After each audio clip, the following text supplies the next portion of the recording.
everyone, thanks for joining me today for my spoiler-free review of the Indian movie RRR. Smash the like, share the video, and subscribe. Recently, a movie was suggested to me by the awesome Chris Gore, and all his praise, not to mention that amazing trailer, left me dying to watch it. That movie is the Indian action movie RRR, and this weekend I discovered that I could finally watch it on Netflix, and that's exactly what I did. Let me begin by saying that I've watched a few Bollywood movies in my time. Growing up in Iran, Indian movies, especially Bollywood, was very easy to come by versus Western movies, so I've seen my fair bit. However, this movie is not Bollywood. It's an Indian Telugu language epic, also known as Tollywood. And while it has similarities to the style of Bollywood flicks, namely song and dance numbers that are a big part of most Indian movies, it's not Bollywood. India has a huge film industry, and not everything is Bollywood, though it's a common misconception. RRR stands for Rise, Roar, Revolt, and it's a fictional story about two real-life Indian revolutionaries, Alluri Sitarama Raju and Komaram Bhim, and their fight against the British Raj. It is a purely fictional tale thought up by the creators in the most imaginative way, showing what they think would have happened if these two important figures in history actually met. Side note, don't be turned off by the subtitles. I'd say at least half if not more of the movie is in English. It is set in the 1920s when the British government rules over India and the tyrannical governor Scott Buxton and his sadistic wife Catherine visit a village in the forest and forcefully kidnap Mali, one of the villagers' children, because she sings a beautiful song that Catherine enjoys. This is a setup of what will be an epic tale of heroism and rescue. From there, we are introduced to the two main characters, Officer Rama Raju, who is a native working for the British, and Komaram Bhim, who is Molly's brother and the strong protector and champion of their village. While introducing the characters, the movie does a great job of showing us, not telling us, how strong and heroic these men are in their own right, what drives them, and what sets them apart. In contrast with what we get with Hollywood movies nowadays, this is perhaps the most important part of what makes this movie great, the character development. Rama is literally a single-man army, and I must say that the scene where he is plowing through hordes and hordes of people to get to his mark was one of the most epic scenes of cinema I've ever watched. Rama is fierce, strong, and is represented by fire.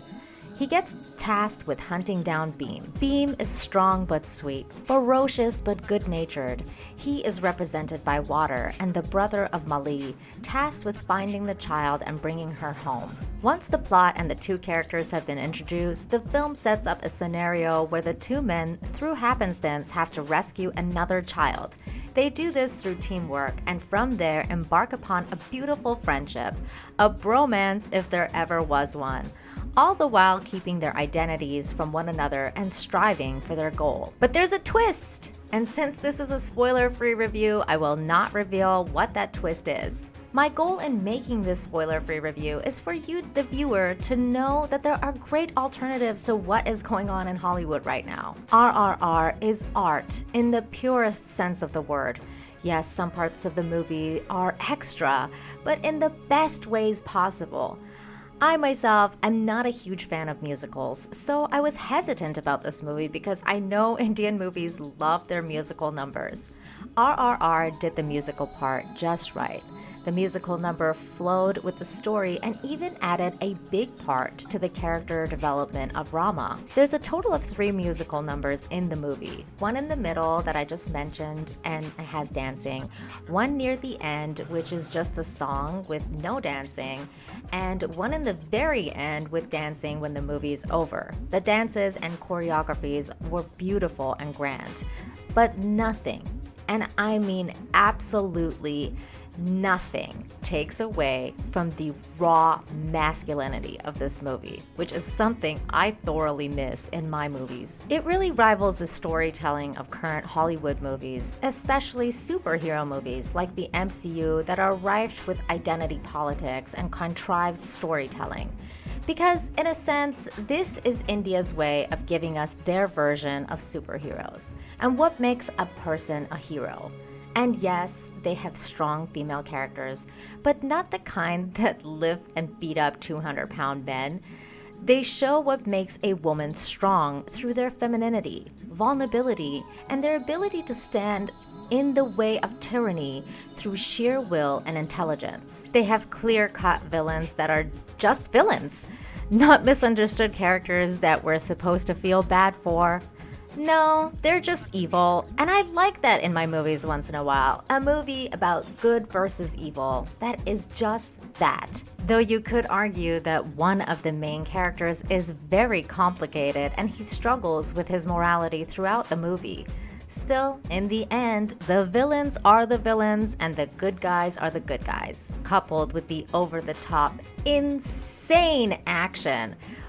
RRR is one of a kind and should be watched. It is one of the movies where at the end I wish I could forget it all and watch it all over again to enjoy it for the first time. So I highly recommend it if you're looking for something different, something grand, an adventure. This is the movie for you. Have you seen RRR? What did you think of the movie? If you've seen it, comment down below with your thoughts, and if you haven't, are you planning on watching it? Let me know. Until next time, have a great day. Bye!